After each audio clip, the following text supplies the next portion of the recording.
ನನಗಂತೂ ಸಾಕಾಗಿ ಹೋಯ್ತು. ತುಪ್ಪ 100 ರೂಪಾಯಿ ಕೆಜಿ ಆಗಿದೆ ಗೊತ್ತಾ? ನಮ್ಮ ಯಜಮಾನ್ರಿಗೊಂದು ಕೆಲಸ ಕೊಡೋದು ಬೇಡವಾ? ಹಾಳಾಗಿ ಹೋಗ್ಲಿ. ಈ ಮನೆ ಸಂಭಾಳಿಸೋ ಬುದ್ಧಿನಾದ್ರೂ ಕೊಡೋದು ಬೇಡವಾ? ಅದು ಹಾಳಾಗೋಗ್ಲಿ. ನಮ್ಮ ಮದುವೆ ಆಗಿ 2 ವರ್ಷ ಆಯ್ತು, ನನಗೊಂದು ಮಗು ಕರುಣಿಸೋದು ಬೇಡವಾ? ನೋಡು, ನೀನ್ ನಿಜವಾಗ್ಲೂ ದೇವ್ರೇ ಆಗಿದ್ರೆ ನನಗೊಂದು ಮಗು ಕರುಣಿಸ್ತೀಯ, ಇಲ್ಲಾಂದ್ರೆ ನಿಂಗೆ ಜ್ವರ ಬರುತ್ತೆ. ವರ ಕೊಡು, ವರ ಕೊಡು, ವರ ಕೊಡು, ವರ ಕೊಡು, ವರ. ದೇವ್ರು ನಂಗೆ ವರ ಕೊಟ್ಬಿಟ್ಟ. ಹಾಗಾದ್ರೆ ನಂಗೆ ಮಗು ಆಗತ್ತೆ. ಓಂ ಶಕ್ತಿ. ಮಾ, ಸಾಧು ಸಂತರು ಮನೆ ಬಾಗಿಲು ಬಂದಿದ್ದಾರೆ, ಸತ್ಕಾರ ಮಾಡಿ ಕಳಿಸಿ. ಒಳ್ಳೇದಾಗ್ತಾ ಇದೆ. ಓ ದೇವ್ರೇ, ನಾನ್ ದೇವರಾಗಿದ್ರೆ ನಿಮ್ಮನೆ ಬಾಗಿಲಿಗೆ ಭಿಕ್ಷೆಗೆ ಹಾಕಂಬ ಬರ್ತಿದ್ದೆ. ನನ್ನಿಂದ ಏನಾಗ್ಬೇಕು ತಾಯಿ? ನನಗೊಂದು ಮಗು ಕರುಣಿಸಿ. ಪರಮಾತ್ಮ, ಏನಪ್ಪಾ ಇದು ನಿನ್ನ ಲೀಲೆ? ಅಮ್ಮ, ನಾವು ಸಾಧು ಸಂತರು ತಾಯಿ. ನೀವ್ ಆಶೀರ್ವಾದ ಮಾಡಿ, ಉಳಿದಿದ್ದೇನ ನಾನ್ ನೋಡ್ಕೊಳ್ತೀನಿ. ಯದ್ವಾ ಜನಸಂಖ್ಯೆ ಬೆಳೀತಾ ಇರೋವಾಗ ನನಗೊಂದು ಮಗು ಕರುಣಿಸು ಅಂತ ಕೇಳ್ತಿದೀಯಲ್ಲ, ನಿನ್ನ ಅಕ್ಕಪಕ್ಕ ಇರೋ ಮಕ್ಕಳನ್ನ ನನ್ನ ಮಕ್ಕಳು ಅಂತ ಬಿಡಿಸ್ಬಾರ್ದ? ಅದ್ ಹೇಗಾಗುತ್ತೆ? ನಿಮ್ ಮಾತ್ ಕೇಳಿದ್ರ ಅಷ್ಟೇ ಅಕ್ಕಪಕ್ಕ ಇರೋರ್ನೇ ನಿನ್ ಗಂಡ ಅಂತ ತಿಳ್ಕೊ ಅಂತೀರಾ. ಮೂರ್ಖಾಂಕ್ಷೆ, ಏನು ನಿನಗೆ ನಿನ್ನದೇ ಆದ ಮಗು ಬೇಕು? ಹೌದು ಸ್ವಾಮಿ, ನನ್ಗೆ ನಂದೇ ಆದಂತ ಮಗು ಬೇಕು. ಈಗೇನು ನೀವು ಮಗು ಕರುಣಿಸ್ತೀರಾ ಅಥವಾ ದೇವ್ರ ಹತ್ರ ನಿಮ್ ಬಗ್ಗೆ ಕಂಪ್ಲೇಂಟ್ ಮಾಡ್ಲೋ? ಅದು ಮಾತ್ರ ಮಾಡೋಣ ತಾಯಿ. ಈಗೇನು ನಿನಗೆ ಮಗು ಬೇಕು ಅಲ್ವಾ? ಆಯ್ತು, ನೋಡ್ದ, ಇದನ್ನ ದೇವ್ರ ಮುಂದೆ ಇಟ್ಟು ಪೂಜೆ ಮಾಡಿ ಒಳ್ಳೆ ಮನಸ್ಸಿಂದ ಇದನ್ನ ತಿನ್ನು. ಆಗ ನಿನಗೆ ಆ ಪರಮಾತ್ಮ ಒಂದು ಗಂಡು ಮಗುನ ದಯಪಾಲಿಸ್ತಾನೆ. ಇಂಟರ್ವ್ಯೂನಲ್ಲಿ ಏನಂತಪ್ಪ? ಅವ್ನ್ ಮುಖ ನೋಡಿದ್ರೆ ಗೊತ್ತಾಗಲ್ವಾತೆ ದುಃಖ ಕೇಳ್ಕೊಂಡ್ ಬಂದಿದ್ದಾರೆ ಅಂತ. ಎಲ್ಲರೂ ಆಡ್ಕೊಳ್ಳೋ ಹಾಗಾಗೋಯ್ತು. ಚಪ್ಪ, ನಮ್ಮ ಯಜಮಾನ್ರ ಬಗ್ಗೆ ಏನಾದ್ರೂ ಮಾತಾಡಿದ್ರೆ ನಾನು ಸುಮ್ಮನೆ ಇರಲ್ಲ. ಏನಪ್ಪ, ಇಂಟರ್ವ್ಯೂ ಮೇಲೆ ಅವ್ರು ಏನ್ ಕೇಳಿದ್ರು, ನೀವೇನ್ ಹೇಳಿದ್ರಿ? ಈ ಮಂತ್ರಿಗಳು ಯಾಕೆ ಭಿಕ್ಷುಕರು ತರ ಕಚ್ಚಾಡ್ತಾರೆ? ಆ ತಮಿಳ್ನಾಡಲ್ಲಿರೋ ರೆಸಾರ್ಟ್ ಎಲ್ಲಿದೆ, ಅದೇನು ಫೇಮಸ್ ಅಂತ ನನ್ ಕೇಳ್ತಾರೆ. ಅದು ಮುಖ್ಯಮಂತ್ರಿಗಳಿಗೆ ಗೊತ್ತಿಲ್ಲ, ಇನ್ ನೀವೇನ್ ಹೇಳ್ಬೇಕಂತೆ? ಅದಕ್ಕೆ ಇನ್ಯಾವ ಇಂಟರ್ವ್ಯೂಗೂ ಹೋಗ್ಬಾರ್ದು ಅಂತ ನಾನು ಡಿಸೈಡ್ ಮಾಡ್ಬಿಟ್ಟಿದೀನಿ. ಅದು ಸರಿನೇ ಬಿಡು. ಮನೇಲಿ ಟೈಮ್ ಬೀಳ್ತಾ ಇದ್ರೆ ಇನ್ ಕೆಲಸ ಯಾಕೆ ಮಾಡ್ಬೇಕು? ಒಂದೇ ಪುಸ್ತಕ ಓದಿ ಓದಿ ನನಗೂ ಸಾಕಾಗೋಗಿದೆ. ಇನ್ ಮುಂದೆ ಒಲೆ ಮುಂದೆ ಕೂತ್ಕೊಂಡು ಪೀ ಪೀ ಅಂತ ಮುತ್ತಾ ಇರು. ಏನಪ್ಪ, ನೀವೇನು ಯೋಚನೆ ಮಾಡಕ್ ಹೋಗ್ಬೇಡಿ. ಇನ್ಮೇಲೆ ನಮ್ಮನ್ನ ಯಾರು ಆಡ್ಕೊಳಕ್ಕಾಗಲ್ಲ. ನಮ್ಗೆಲ್ಲ ಒಳ್ಳೇದಾಗತ್ತೆ ಅಂತ ಆ ಭಗವಂತನೇ ಹೇಳಿದಾನೆ. ಭಗವಂತ ಪ್ರತ್ಯಕ್ಷ ಆಗಿ ಹೇಳ್ಬಿಟ್ಟ. ಇವನು ಫೇಲ್ ಆಗಿ ಬರೋದು, ಇವನು ಸಮಾಧಾನ ಮಾಡೋದು ಇದೇ ಆಗೋಯ್ತು. ನೀನ್ ಹೇಳ್ದಾಗೆ ನಮಗೊಂದು ಮಗು ಆದ್ರೆ ಆ ಹುಟ್ಟೋ ಮಗುವಿನ ಅದೃಷ್ಟದಿಂದ ಆದ್ರೂ ನಮ್ಮ ಭಾಗ್ಯದ ಬಾಗಿಲು ತೆರಿಬಹುದು. ಆ ಬಾಗಿಲು ಅದು ಯಾವಾಗ ತೆರೆಯುತ್ತೋ ಏನೋ.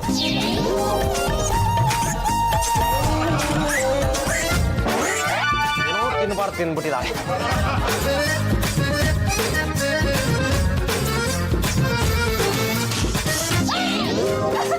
ಏನಾಯ್ತೆ? ನಾನು ಹೇಳಲ್ಲಪ್ಪ. ಯಾರೇ ವಾಂತಿ ಮಾಡ್ಕೊಂಡಿದ್ದು? ಮಗಳು ಯಾಕೆ ಏನಂತೆ? ಅವಳು ಡಬಲ್ ನಾಡಿ ಹೊಡ್ಕೋತಿದೆ ಅಂತ ನಾನು ಹೇಳಲ್ಲಪ್ಪ. ಕೈ ಕೊಡು. ಬಲ್ಲು, ನೀನ್ ತಾಯಿ ಆಗ್ತಾ ಇದೀಯ ಮನಿ. ಹೌದಾ? ನಂಗೆ ಗೊತ್ತೇ ಆಗ್ಲಿಲ್ಲ. ನನಗೂ ಗೊತ್ತಾಗ್ಲಿಲ್ಲ. ಸಾಕು ಸುಮ್ಮನಿರು. ಆಗೋ ಕಾಲಕ್ಕೆ ಹಾಗೆ ಆಗುತ್ತೆ. ಆ ಗಂಡುಗಳೇ ಈಶ್ವರನ ಆಶೀರ್ವಾದ ಇರೋವಾಗ ಎಲ್ಲ ಒಳ್ಳೇದೇ ಆಗುತ್ತೆ. ಬಲ್ಕಿತ್ತಾಳು. ಲೇಡಿ ಡಾಕ್ಟರ್ ಹತ್ರ ಹೋಗೋಣ. ಅಯ್ಯೋ, ಅಮ್ಮನೇ ಹೇಳಿದ್ರಲ್ಲಪ್ಪ. ನಿಮ್ಮ ಅಮ್ಮ ಏನ್ ಲೇಡಿ ಡಾಕ್ಟ್ರಾ? ಕುಮಾರಿಯಾಗಿರೋ ಆ ಲೇಡಿ ಡಾಕ್ಟರ್ಗಿಂತ ಮಕ್ಕಳ ಹತ್ತಿರ ಆಯನೇ ವಾಸಿ. ಅಂದ್ರೆ ನಿನಗೆ ನಿಜವಾಗ್ಲೂ ನೀನ್ ತಾನೇ ಇನ್ನೇನು ಒಳ್ಳೆ ಏನು ಎರಡು ಕೋತಿಗಳು ಬಿಡು ಮಾಡ್ಕೊಂಡು ಆಟ ಆಡ್ಕೊಂಡು ಕೂತ್ಬಿಡ್ತವೆ. ಏನ್ ಏನು ಯಜಮಾನ್ರೆ, ನೀವು ಕಂಸ ಆಗ್ತಾ ಇದ್ದೀರಾ? ಏನೇ ಹಾಗಂದ್ರೆ? ನಿನ್ ತಂಗಿ ಹೊಟ್ಟೆನಲ್ಲಿ ಕೃಷ್ಣ ಹುಟ್ತಾ ಇದ್ದಾನೆ.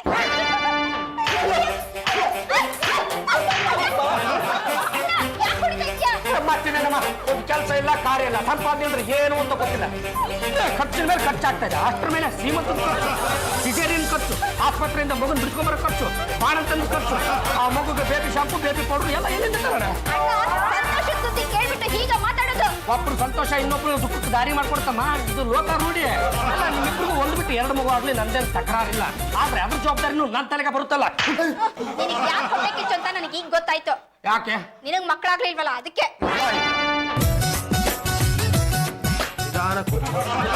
ಭಾರ ಎಲ್ಲ ಎತ್ಬೇಡ, ಬಗ್ಗೋದಕ್ಕಂತೂ ಹೋಗ್ಲೇಬೇಡ. ಒಂದ್ ವೇಳೆ ನಿನಗೆ ಬಗ್ಬೇಕು ಅಂತ ಅನ್ಸಿದ್ರೆ ನನಗೆ ಹೇಳು, ನಿನ್ ಪರವಾಗಿ ನಾನೇ ಬಗ್ಬಿಡ್ತೀನಿ.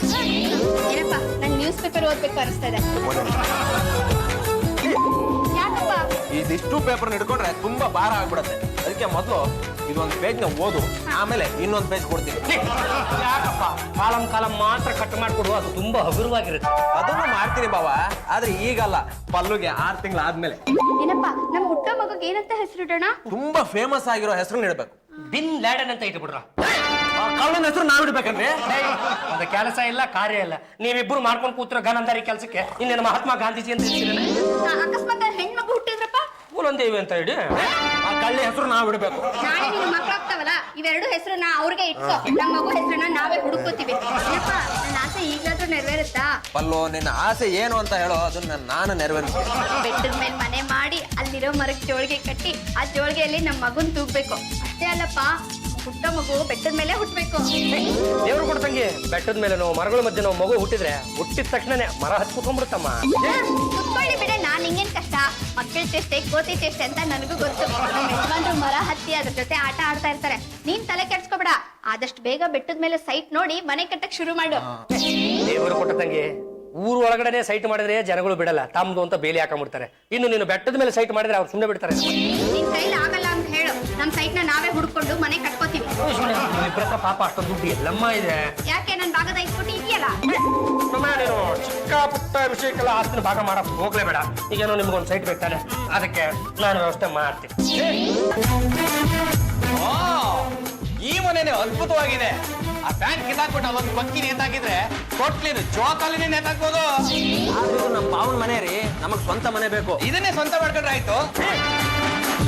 ಯಾರೋ ಇವರು ಅದು ಏನನ್ನು ಸ್ವಂತ ಮಾಡ್ಕೊಡ್ತಾರಪ್ಪ? ಇವರು ದೊಡ್ಡ ಬಿಲ್ಡರ್. ಏನು body builder? Real estate agency, building builder. ನಿಮಗೆ ಈ ಮನೆ ಇಷ್ಟ ಇಲ್ಲ ಅಂದ್ರೆ ಕಾಡು ಗುಡ್ಡ ಬೆಟ್ಟ ಪ್ರದೇಶ ಅಂತ ಜಾಗದಲ್ಲಿ ಮನೆ ಕಟ್ಕೊಡ್ಲ? ಹೌದೌದು, ಬೆಟ್ಟದ ಮೇಲೆನೆ ನಮ್ ಪುಟ್ಟ ಹುಟ್ಬೇಕು ಅಂತ ನಮ್ಮ ಹೆಂಡತಿ ಬಟ್ಟೆ ಹಿಡ್ಕೊಂಡು ಕುತ್ಕೊಂಡ್ಬಿಟ್ಟಿದ್ದಾರೆ. ಈ ಕಾಗೆ ಗೂಬೆ ನರಿ ಎಲ್ಲ ಬೆಟ್ಟದ ಮೇಲೆನೆ ಸಂಸಾರ ಮಾಡಕ್ ಇಷ್ಟಪಡ್ತಾರೆ. ನೋಡಿ, ನೀವು ಕೊಟ್ಟಿರೋ ಪೇಪರ್ ಎಲ್ಲ ಅಬ್ಸರ್ವ್ ಮಾಡಿದ್ರೆ ಇದ್ರ ಪ್ರಕಾರ ನ್ಯಾಯಯುತವಾಗಿ ನಿಮ್ಗೆ 5 ಕೋಟಿಗಿಂತ ಹೆಚ್ಚು ಆಸ್ತಿ ಬರಬೇಕು. ಅದಂದ್ರೆ 5 ಕೋಟಿಗಿಂತ ಜಾಸ್ತಿ ಪೇಪರ್ ಹೇಳ್ತಲ್ವೇನ್ರಿ, ನೀವು ಸ್ವಲ್ಪ ಸುಮ್ಮನಿರಿ. 5 ಕೋಟಿ ಕಿತ್ಕೊಳ್ಳಿ, ಅದರಲ್ಲಿ ಒಂದು 10 ಎಕರೆ ಜಮೀನು ತಗೊಂಡು ತೋಟ ಮಾಡೋಣ. ಈ ಕಡೆ ಅಡಿಕೆ ತೋಟ, ಈ ಕಡೆ ತೆಂಗಿನ ತೋಟ, ಮಧ್ಯ ಬಾಳೆ ತೋಟ ಮಾಡ್ಕೊಳ್ಳಿ. ಇರೋ 10 ಎಕರೆನು ತೋಟ ಮಾಡ್ಬಿಟ್ರೆ ನಾವೆಲ್ರಿ ಇರೋದು? ಅಯ್ಯೋ, ನಾನು ಹೇಳ್ತಾ ಇಲ್ವಾ 5 ಕೋಟಿಗಿಂತ ಹೆಚ್ಚು ಆಸ್ತಿ ಬರುತ್ತೆ ಅಂತ. ಮಿಕ್ಕಿದ್ರಲ್ಲಿ ಕಿತ್ಕೊಳ್ಳಿ. ಒಂದಿದ್ರಲ್ಲಿ ಬೆಟ್ಟದ ಮೇಲೆ ಒಂದು ಸೈಟ್ ತಗೊಳ್ಳೋಣ, ಹಿಂದ್ಗಡೆ ಬಾಂಗ್ಲೆ, ಮಧ್ಯ ರೆಸಾರ್ಟ್, ಮುಂದೆ ಒಂದ್ ಚಿಕ್ಕ ಕುಡ್ಸಲ್ ಕಟ್ಟೋಣ. ಅಲ್ಲ, ನಿಮ್ ಬಾವ ಬಂದಾಗ ಉಳ್ಕೊಳಕ್ಕೆ. ಹೇಳಿ ಹೇಳಿ, ಇನ್ನು ಹೇಳಿ, ಕೇಳಕ್ ತುಂಬಾ ಚೆನ್ನಾಗಿದೆ, ಹೇಳಿ. ಮೇಡಮ್, ಬರೀ ಕನ್ಸ್ ಕಾಣ್ತಾ ತಲೆಯಾಡ್ತಾ ಕುತ್ಕೊಂಡ್ರೆ ಏನು ಆಗಲ್ಲ. ದುಡ್ಡು ಕೊಟ್ರೆ ಬಿಲ್ಡಿಂಗ್ ಕಾಂಟ್ರಾಕ್ಟ್ ನಾನೇ ತಗೊಳ್ತೀನಿ. ಹಾಡು ಹಗಲಲ್ಲಿ ಕಾಣೋ ಕನಸುಗಳಿಗೆ ಕೊನೆ ಇಲ್ಲ ಮೊದಲಿಲ್ಲ ಅಂತ ಹೇಳ್ತಾರೆ. ಅದು ಹೇಗೆ ಬಿಲ್ಡಿಂಗ್ ಕಟ್ತೀನಿ ಅಂತ ನಾನು ನೋಡ್ತೀನಿ. ಕಟ್ರು ನೋಡಿ, ನಮ್ ಬಾವ ಸಣ್ಣ ಪುಟ್ಟ ಮಾತಿಗೆಲ್ಲ ಬಗ್ಗವ್ರಲ್ಲ. ನಮಗ್ ಬಿಟ್ಬಿಡಿ, ನಾವು ಏಜೆನ್ಸಿ ತಿಟ್ಟ ಮೇಲೆ ರೌಡಿಗಳನ್ನು ಸಾಕೊಂಡಿರ್ತೀವಿ. ಯಾವ ಟೈಮಲ್ಲಿ ಯಾರಿಗೆ ಬೆಂಡೆಕ್ಬೇಕು, ಬುದ್ಧಿ ಕಲ್ಸ್ಬೇಕು ನಮಗೆ ಚೆನ್ನಾಗಿ ಗೊತ್ತು. ನೀವು ಹೂವನ್ನಿ ಸಾಕು, ನಿಮ್ ಭಾವನಿಗೆ ರಿಪೇರಿ ಮಾಡಿ 3 ದಿವಸದಲ್ಲಿ ಬಿಲ್ಡಿಂಗ್ ಎತ್ಬಿಡ್ತೀನಿ.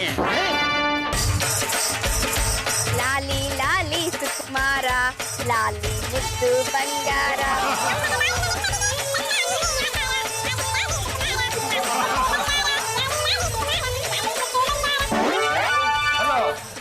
ಏನ್ ಕನಸು ಕಾಣ್ತಾ ಇದ್ಯಾ? ಏನಪ್ಪ, ಒಂದ್ ಒಳ್ಳೆ ಕನ್ಸು. ಬೆಟ್ಟದ ಮೇಲಿರೋ ಮರಕ್ಕೆ ನಾವು ಜೋಳಿಗೆ ಕಟ್ಟಿ ಅದ್ರಲ್ಲಿ ನಮ್ಮ ಮಗುನ್ ತುಗ್ತಾ ಇದ್ವಿ. ಇನ್ನೇನ್ ಅದ್ ಕಣ್ಣು ಮುಚ್ತಾ ಇತ್ತು, ನೀವ್ ಎಚ್ಚರ ಮಾಡ್ಬಿಟ್ರಿ. ಕನಸು ಕಾಣೋದು ಬಿಟ್ಟು ವಾಸ್ತವತೆಗೆ ಬಾ.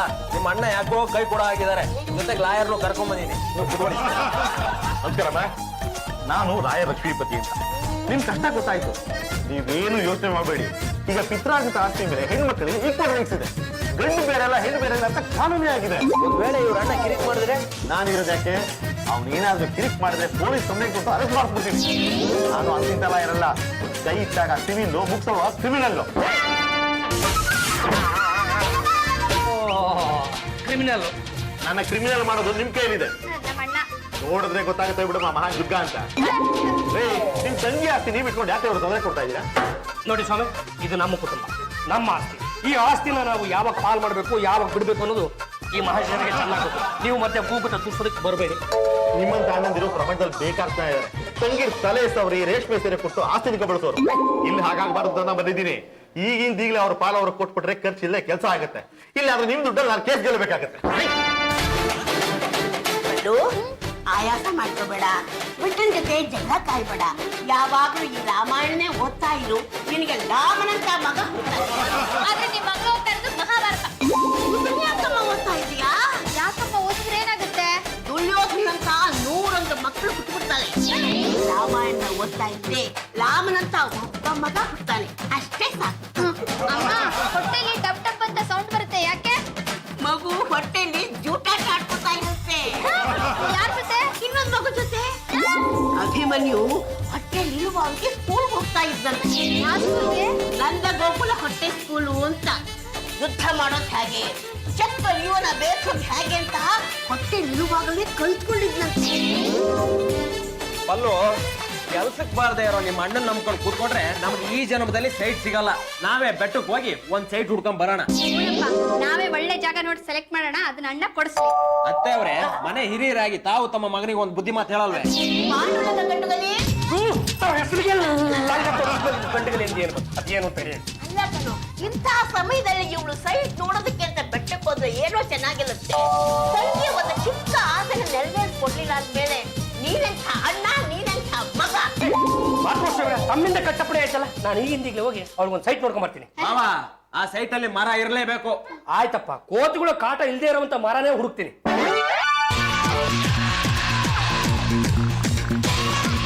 ನೋಡಿ, ಇದೇ ಗುಡ್ಡ, ಆ ಕಡೆನೂ ಗುಡ್ಡ, ಈ ಕಡೆನೂ ಗುಡ್ಡ. ಸಿಟಿಗೆ ಹತ್ರ ಅನ್ಕೊಂಡ್ರೆ ಹತ್ರ, ದೂರ ಅನ್ಕೊಂಡ್ರೆ ದೂರ. ನಿಮಗೆ ಸೈಟ್ ಎಲ್ಲಿ ಬೇಕು ಹೇಳಿ, ಅದನ್ನ ನಿಮ್ಮ ಹೆಸರು ಮಾಡ್ಕೊಟ್ಬಿಡ್ತೀನಿ. ಅಲ್ಲ ಬ್ರೋಕರಣ್ಣ, ನಮ್ಮ ಈ ಜನಗಳು ಕೆರೆ ಕುಂಟಗಳನ್ನೇ ಬಿಟ್ಟಿಲ್ಲ, ತಮ್ಮ ಹೆಸರು ಬರ್ಕೊಂಡ್ಬಿಟ್ಟಿದ್ದಾರೆ. ಅಂತದ್ರಲ್ಲಿ ನೀ ಗುಡ್ಡ ಬಿಟ್ಟಿರ್ತಾರ ಅಂತ. ಅಲ್ಲ, ಇದನ್ನ ಮೊದ್ಲು ಯಾರನ್ನು ತಗೊಂಡಿದ್ದು? ನಾನು ಇಲ್ಲೊಂದು ಸೈಟ್ ತಗೊಂಡ್ರೆ ಅದು ಡಬಲ್ ರಿಜಿಸ್ಟ್ರೇಷನ್ ಆಗ್ಬಿಡಲ್ಲ.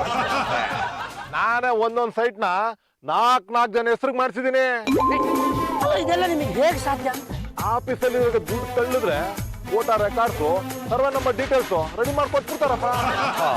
ಕೊಟ್ಟವನು ಕೊಡಂಗೆ, ತಗೊಂಡವನು ಕೊಡಂಗೆ. ಬ್ರೋಕರಣ್ಣ, ನಾನು ಹಿಂಗೆ ಅಂತೀನಿ ಅಂತ ಬೇಜಾರು ಮಾಡ್ಕೊಂಬಿಡಪ್ಪ. ಈ ಡೂಪ್ಲಿಕೇಟ್ ಸರ್ಟಿಫಿಕೇಟ್ ಮಾಡ್ಕೊಡೋರು ಇದಾರಲ್ಲ, ಅವ್ರನ್ನ ನಿಂತ ಜಾಗದಲ್ಲೇ ಗಲ್ಲಿಗೆ ಹಾಕ್ಬಿಟ್ರೆ ಈ ಭೂ ಮಾಫಿಯಾದಿಂದ ನಮ್ಮ ಜನಗಳು ಬಚಾವಾಗ್ಬಿಡ್ತಾರೆ. ಮಂತ್ರಿಗಳ ಕೈಯಲ್ಲಿ ಡಿನೋಟಿಫಿಕೇಶನ್ ಮಾಡ್ತಿರೋದು, ಯಾರೇನ್ ಮಾಡ್ತಾರೆ?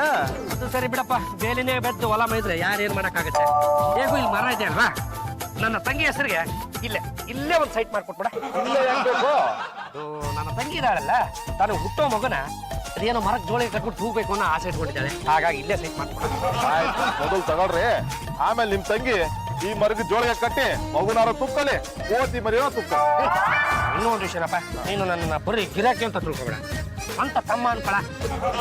ಮಾರ್ಕೆಟ್ ರೇಟ್ಗಿಂತ ಕಮ್ಮಿ ಮಾಡ್ಕೊ, ಪೇಪರ್ ಚಲೋ ಪಕ್ಕ ತಾನೆ. ಎಲ್ಲ ಕರೆಕ್ಟ್ ಆಗಿದೆ, ತಗೊಳ್ರಿ. ನೋಡಿ, ನಿಮ್ಗೆ ಬೇಡ ಅನ್ನಿಸ್ದಾಗ ನನಗೆ ಮಾರಿ, ನಾನೇ 1 ಲಕ್ಷ ರೂಪಾಯಿ ಜಾಸ್ತಿ ಕೊಟ್ಟು ತಗೋತೀನಿ. ದೇವ್ರ ಕೊಟ್ಟ ತಂಗಿ, ನಿನಗೋಸ್ಕರ ಅಂತ ಒಂದು ಬೊಂಬಟಾಗಿರೋ ಸೈಟ್ ನೋಡ್ಕೊಂಡ್ ಬಂದಿದ್ದೀನಮ್ಮ. ಅಲ್ಲೊಂದು ದೊಡ್ಡ ಮರ ಇದೆ, ಆ ಮರಕ್ಕೆ ಓತಿ ಕಾಟನೂ ಇಲ್ಲ, ಓತಿ ಕ್ಯಾತದ ಕಾಟನೂ ಇಲ್ಲ. ಪಾಂಡುರಂಗ, ಮೊದಲನೇ ಸಲ ಈ ಮನೇಲಿ ಸಿಹಿ ಸುದ್ದಿ ಕೇಳ್ತಾ ಇದ್ದೀವಿ. ಮತ್ತೆ ಪಲ್ಲುಗೆ 5 ತಿಂಗಳು ತುಂಬಿರುವಾಗಲೇ ಶ್ರೀಮಂತ ಮಾಡ್ಬಿಡೋಣ. ಅಥವಾ ಮಾತ್ರ ಶ್ರೀ ರಂಗಮ್ಮ, ನಂದೊಂದು ಚಿಕ್ಕ ತಕರಾರು. ಈಗ ನಾವು ಹಂಗ ಖರ್ಚು ಮಾಡ್ತೀವಿ, ಹಿಂಗೂ ಖರ್ಚು ಮಾಡ್ತೀವಿ. ಒಂದು ಕೆಲಸ ಮಾಡೋಣ, ಮಗು ಮೊದಲು ಹುಟ್ಟುಬಿಡ್ಲಿ, ಅದಕ್ಕೆ 1 ವರ್ಷನೂ ತುಂಬಿಡ್ಲಿ. ಆಮೇಲೆ ಬೇಕಿದ್ರೆ ಈ ಸೀಮಂತ, ನಾಮಕರಣ, ಮಗುವಿನ 1ನೇ ವರ್ಷದ ಬರ್ತನೆ ಎಲ್ಲ ಸೇರಿಸಿ ಒಟ್ಟಿಗೆ ಇಟ್ಕೊಂಬೋಣ. ನಿನ್ಗೆ ಬುದ್ಧಿ ಇದೆಯೇನೋ? ಮದುವೆಗೆ ಮುಂಚೆ ಶೋಭನ ಮಾಡಬಾರ್ದು, ಮಗು ಹುಟ್ಟಿದ ಮೇಲೆ ಸೀಮಂತ ಮಾಡಬಾರ್ದು. ಮತ್ತೆ ಈ ಕೆಲವರು ಮದುವೆಗಿಂತ ಮೊದಲೇ ರಿಸೆಪ್ಷನ್ ಇಟ್ಕೊಂಡ್ಬಿಡ್ತಾರಲ್ಲ. ಅಯ್ಯೋ, ಅವಳು ಮಾಡ್ತಾಳೆ ಅಂತ ನಾವು ಮಾಡಕ್ಕಾಗುತ್ತೇನೋ? ಬಲ್ಲು, ಇಂಥ ಸಮಯದಲ್ಲಿ ಆಗಾಗ ಹೊಟ್ಟೆ ನೋವು ಬರುತ್ತಮ್ಮ, ತಡ್ಕೋಬೇಕು. ಹೌದು ಕಣಲೆ ದೇವರು ಕೊಡ್ತಂಗೆ.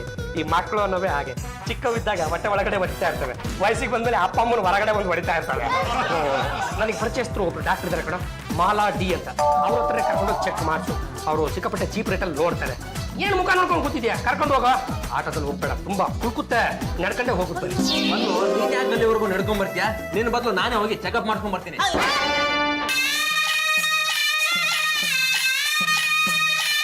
ಲೇಟಪ್ಪ, ಬೇಗ ಬೇಗ ಮುಗಿಸಿ, ಅಂಗಡಿ ಒಂದು ತಗೊಂಡೋಗಿ ವಾಪಸ್ ಕೊಡ್ಬೇಕು.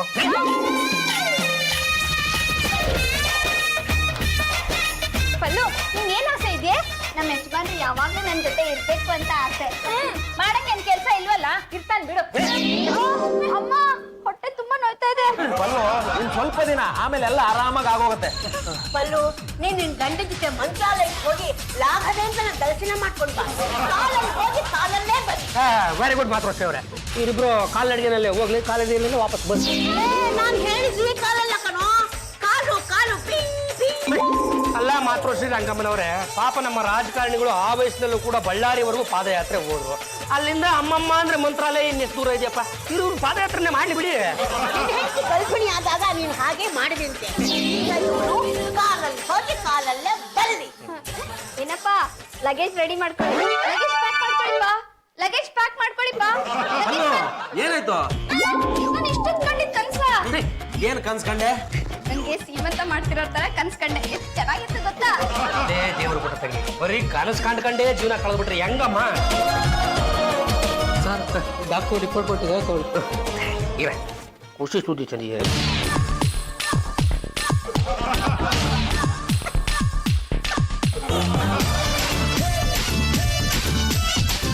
₹10 ಇದೆ ಕಣ. ಚಾಮರಾಜಪೇಟೆಯಲ್ಲಿ ತುಪ್ಪದ ಮೈಸೂರು ಪಾಕ್ ಸಿಗುತ್ತೆ, ಖುಷಿಯಿಂದ ತಿನ್ಕೊಂಡು ಹೋಗ. ₹10 ಕೊಡ್ತೀರಾ? ಏ ಹೋಗ ನೀನು ಹೋಗ.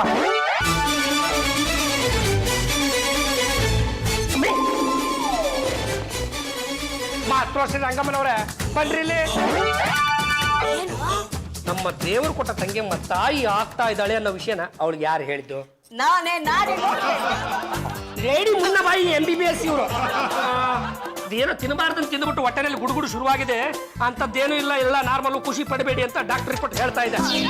ಹಾಗಾದ್ರೆ ನನ್ನ ತಾಯಿ ಆಗ್ತಾ ಇಲ್ವಾ? ಇಲ್ಲ ಇಲ್ಲ ಇಲ್ಲ ಅಂತ ರಿಪೋರ್ಟ್ ಹೇಳ್ತಾ ಇದೆಯಲ್ಲಮ್ಮ. ಹಾಗಾದ್ರೆ ಸ್ವಾಮೀಜಿ ಕೊಟ್ಟ ಆಪಲ್ ಕೆಲಸ ಮಾಡಿಲ್ಲ. ಏನೇದು ಆಪಲ್?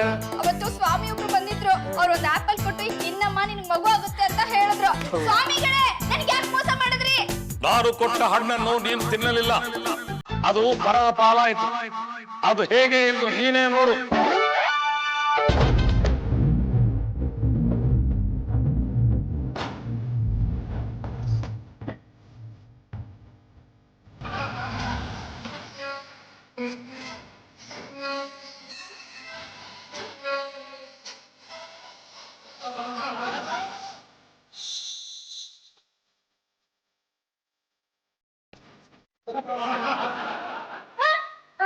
ಇದ್ದಿದ್ದ ಆಪಲ್ ಏನೈತೆ?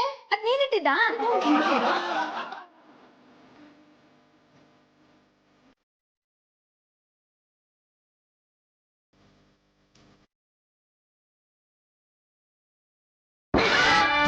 ಆ ಆಪಲ್ ನಂಗೆ ಇಟ್ಟಿದ್ಯಾ?